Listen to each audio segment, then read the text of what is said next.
Buen día, mi nombre es Gustavo Sandoval y voy a hablarles sobre la fisiología de la circulación coronaria.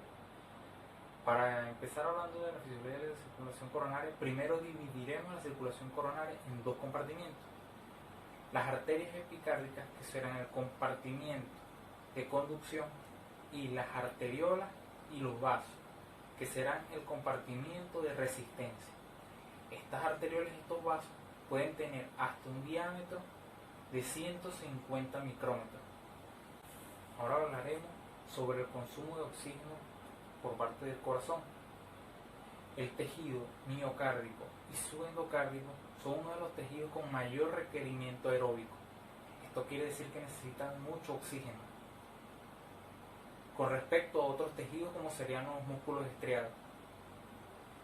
Tanto es así que el consumo de oxígeno por parte del miocardio y el subendocardio es de entre 8 a 10 mililitros de oxígeno por minuto por cada 100 gramos de músculo cardíaco, mientras que en el músculo estriado es de 0.5 mililitros de oxígeno por cada 100 gramos de músculo estriado. Otra particularidad en el consumo de oxígeno por parte del corazón es que éste extrae la mayoría del oxígeno que se le ofrece. Por ejemplo, los otros órganos generalmente extraen el 25% del oxígeno que se les ofrece, mientras que el corazón extrae entre el 70 y el 80% del oxígeno que se le ofrece. Esta capacidad del corazón para extraer una gran cantidad de oxígeno nos trae dos consecuencias. La primera es que de verse afectado el riego en un sector del corazón, ese sector no va a poder suplir la demanda metabólica de oxígeno que tiene, ya que no puede extraer más oxígeno de la sangre que había ahí, ya que prácticamente extrajo todo el oxígeno que esa sangre tenía, no puede realizar una extracción mayor. La segunda consecuencia es que al haber un aumento del metabolismo, un aumento de la frecuencia cardíaca, va a necesitar aún más oxígeno por minuto y no puede realizar la extracción mayor de nuevo. ¿Por qué? Porque ya extrajo la mayoría del oxígeno que esa sangre tenía, no va a poder realizar una extracción mayor. Ahora hablaremos sobre las compresiones mecánicas en la circulación coronaria.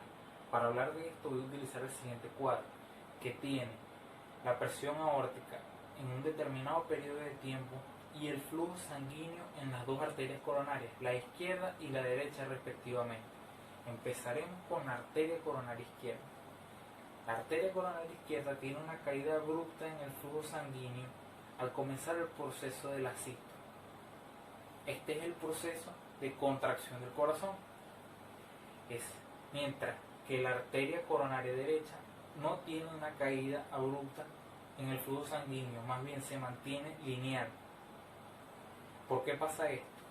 Esto pasa por la contracción de los ventrículos. ¿Por qué si hay una contracción no hay una caída en el flujo de sangre en las dos arterias coronarias? Esto es debido a la diferencia de fuerza que hay en la contracción de sus ventrículos. En el ventrículo derecho, la fuerza que ejerce la contracción de ese ventrículo no supera a la presión que existe dentro de los vasos sanguíneos, mientras que la presión ejercida por el ventrículo izquierdo es tanta que fuerza el colapso de estos vasos, y es por esto que las paredes del ventrículo izquierdo reciben su irrigación en la diástole ventricular, mientras que las paredes del ventrículo derecho van a recibir su irrigación tanto durante la sístole ventricular como en la diástole ventricular. Por eso se dice que el flujo a través de la coronaria izquierda es fásico, mientras que el flujo a través de la coronaria derecha es continuo.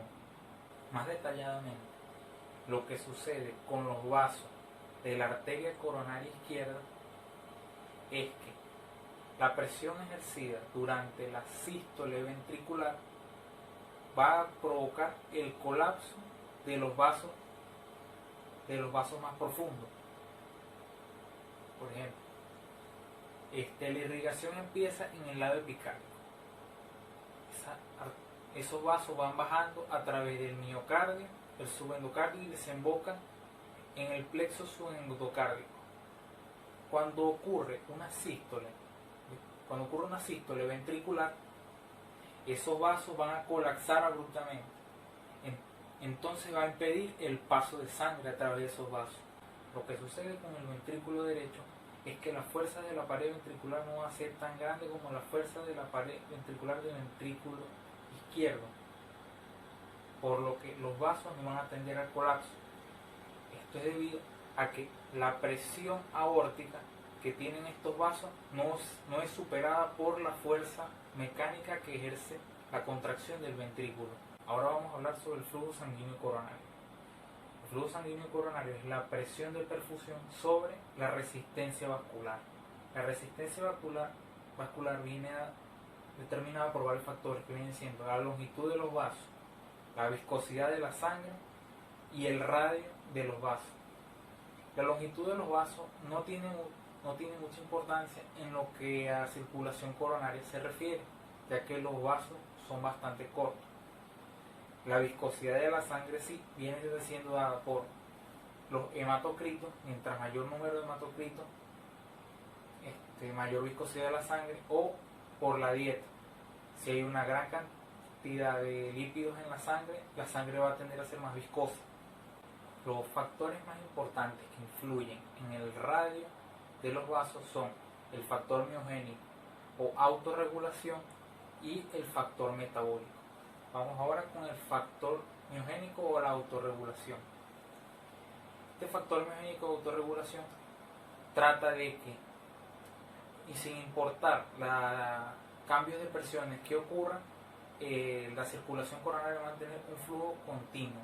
El flujo sanguíneo coronario va a ser continuo y va a ser estable. Esto es de lo que se trata, esta autorregulación. O sea, si la presión de perfusión o la presión arterial sube, la resistencia también va a aumentar junto con esto. Al aumentar la resistencia ocurre una vasoconstricción. Esto ocurre para que el flujo se mantenga constante, ya que si la presión sube, la resistencia también sube. Ahora, en el caso de que la presión baje, la resistencia también va a bajar. Entonces, ¿qué ocurre? Una vasodilatación. Estos mecanismos ocurren para que el flujo sea constante. Estos mecanismos son parte de la autorregulación del flujo sanguíneo coronario. El flujo sanguíneo coronario también está fuertemente regulado por las actividades metabólicas. Cuando el músculo cardíaco tiene un aumento de la actividad metabólica, este tiene que producir más ATP para cumplir con la demanda de energía y además va a consumir más oxígeno. Entonces lo que va a ocurrir es que los metabolitos resultantes de esa actividad metabólica van a provocar vasodilatación. ¿Por qué? Porque va a aumentar el flujo coronario. A medida que aumenta la actividad metabólica, aumenta el flujo coronario también. Del mismo modo, cuando en la sangre arterial hay un contenido de oxígeno disminuido, se va a producir una hipoxia en el tejido miocárdico. Esto va a venir acompañado de vasodilatación. Ahora, sin importar si la hipoxia es anémica o hipoxémica, esto va a provocar el mismo resultado, que viene siendo un aumento en el flujo de sangre coronario. ¿Para qué? Para tratar de suplir esa demanda de oxígeno que necesita el tejido miocárdico. Otra regulación metabólica del flujo coronario es la adenosina. Esta consiste en que, al haber un bajo nivel de oxígeno, los eritrocitos empezarán a liberar ATP. Este ATP se va a hidrolizar hasta transformarse en ADP y luego AMP. Estos van a unirse a receptores purinérgicos y la señal enviada será transmitida como uniones GAP a través del tejido, a través de las células endoteliales, lo que hará que estas células endoteliales liberen óxido nítrico, lo que provocará una vasodilatación.